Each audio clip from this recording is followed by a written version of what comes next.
नमस्कार दोस्तों, आज आपका स्वागत करता हूं एक नई वीडियो के साथ जिसका नाम है आईपीओ। आपको शेयर बाजार में यूज होने वाले इस शब्द के बारे में बताऊंगा। तो आइए जानते हैं यह क्या है। यह दौर निवेश का है। आज बड़े पैमाने पर कई लोग अच्छी इन्वेस्टमेंट स्ट्रेटजी को अपनाकर करोड़ों रुपए की कमाई कर रहे हैं। हाल ही में भारत की सबसे बड़ी बीमा कंपनी अपने आईपीओ के जरिए स्टॉक मार्केट में लिस्ट हो चुकी है। ऐसे में कई लोग सवाल कर रहे हैं कि आखिर आईपीओ होता क्या है और इसमें निवेश कैसे किया जाता है। आईपीओ में जब एक कंपनी अपने सामान्य स्टॉक यानी कॉमन स्टॉक शेयर पहली बार जनता यानी नॉर्मल पब्लिक के लिए जारी करती है तो उसे आईपीओ कहा जाता है। यानी आईपीओ का फुल फॉर्म होता है इनिशियल पब्लिक ऑफरिंग। इसको हिंदी में कह सकते हैं सार्वजनिक प्रस्ताव। चलिए आगे चलते हैं। आईपीओ के कितने प्रकार होते हैं? आईपीओ दो प्रकार के होते हैं। पहला फिक्स्ड प्राइस आईपीओ और दूसरा बुक बिल्डिंग आईपीओ। आइए जानते हैं इन दोनों के बारे में थोड़ा संक्षिप्त में, जल्दी में। फिक्स्ड प्राइस आईपीओ को इशू प्राइस के रूप में संदर्भित किया जा सकता है, जो कुछ कंपनियां अपने शेयरों की प्रारंभिक बिक्री के लिए निर्धारित करती है तथा इसमें निवेशकों को उनकी शेयरों की कीमत के बारे में पता चलता है, जिन्हें कंपनी सार्वजनिक करने का फैसला करती है। थोड़ा समझ में आ रहा होगा आपको। दूसरा बुक बिल्डिंग के मामले में आईपीओ शुरू करने वाली कंपनियां निवेशकों के शेयरों पर 20% मूल्य बैंड प्रदान करती है तथा इसमें इच्छुक निवेशक अंतिम कीमत तथा होने से पहले अंतिम कीमत तय होने से पहले शेयरों पर बोली लगाते हैं। दूसरे शब्दों में बोला जाए तो यहाँ इन्वेस्टर को उन शेयरों की संख्या निर्दिष्ट करने की आवश्यकता है जिन्हें वो खरीदना चाहते हैं और राशि जो प्रति शेयर भुगतान करने को तैयार हैं। आपको इसके दोनों प्रकार समझ में आए होंगे। थोड़ा दूसरे शब्द में एक और शब्द जान लेते हैं। देश में कई प्राइवेट कंपनियां काम कर रही हैं। इनमें कई कंपनियां परिवार या कुछ शेयर होल्डर्स आपस में मिलकर चलाते हैं। जब कंपनियों को पूंजी की जरूरत होती है तो ये खुद को शेयर बाजार में लिस्ट कराती हैं और इसका सबसे कारगर तरीका आईपीओ है। अब आपको थोड़ा समझ में आ रहा होगा। चलिए थोड़ा आगे चलते हैं। शेयर मार्केट में लिस्ट होने के लिए प्राइवेट कंपनी जो आईपीओ लाती है, असल में वह बड़ी संख्या में आम लोगों, निवेशकों और अन्य कंपनियों के शेयर अलॉट करती है। अगर आसान भाषा में समझें तो उस कंपनी का मालिक सिर्फ उसे चलाने वाला परिवार या शेयर होल्डर नहीं होते, बल्कि वो सब होते हैं जिनको आईपीओ में शेयर अलॉट होता है।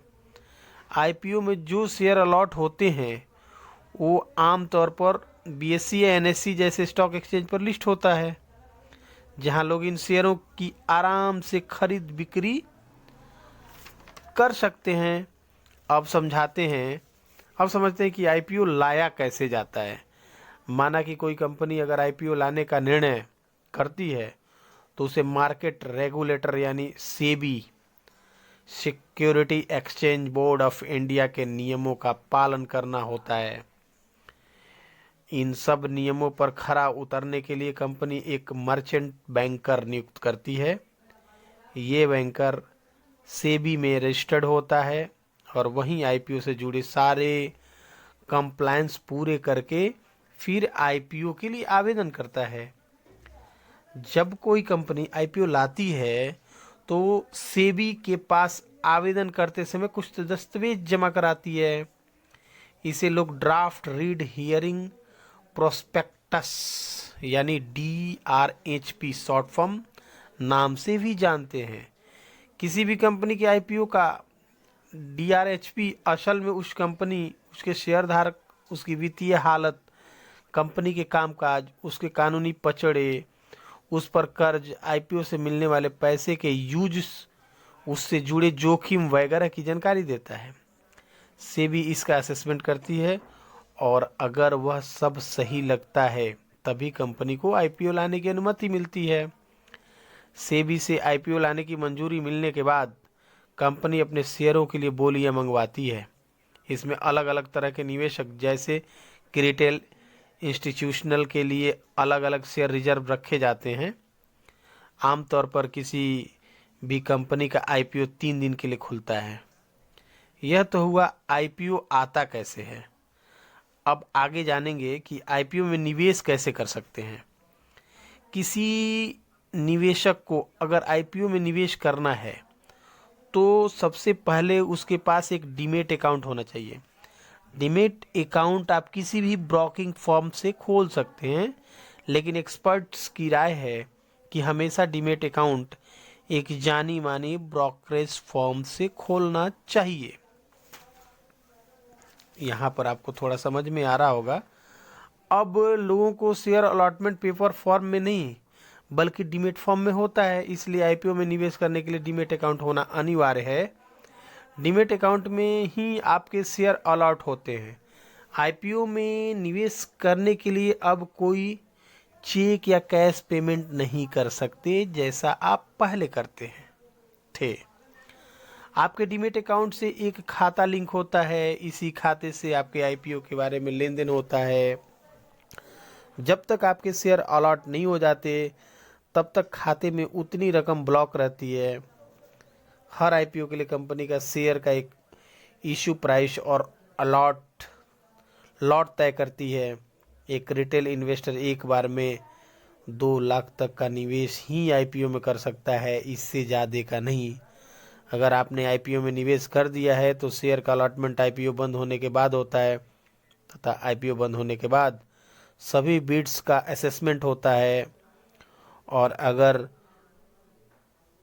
को बिड अवैध होती है तो शेयर अलॉट नहीं होता। अगर किसी आईपीओ को कुल जारी शेयर के मुकाबले कम शेयर या उतने ही शेयरों की बोली मिलती है तो सभी इन्वेस्टर को उनकी बोली के मुताबिक शेयर अलॉट हो जाते हैं। वहीं जब कोई आईपीओ ओवर सब्सक्राइब्ड होती है तो शेयर का अलॉटमेंट प्रो राटा बेस पर होता है, ये आपकी बोली से कम भी हो सकते हैं। शेयर मार्केट को काफ़ी रिस्की माना जाता है। जितना तेज़ी से मुनाफा करवाता है उतना ही तेज़ी से आपके पैसे को नुकसान भी करवाता है।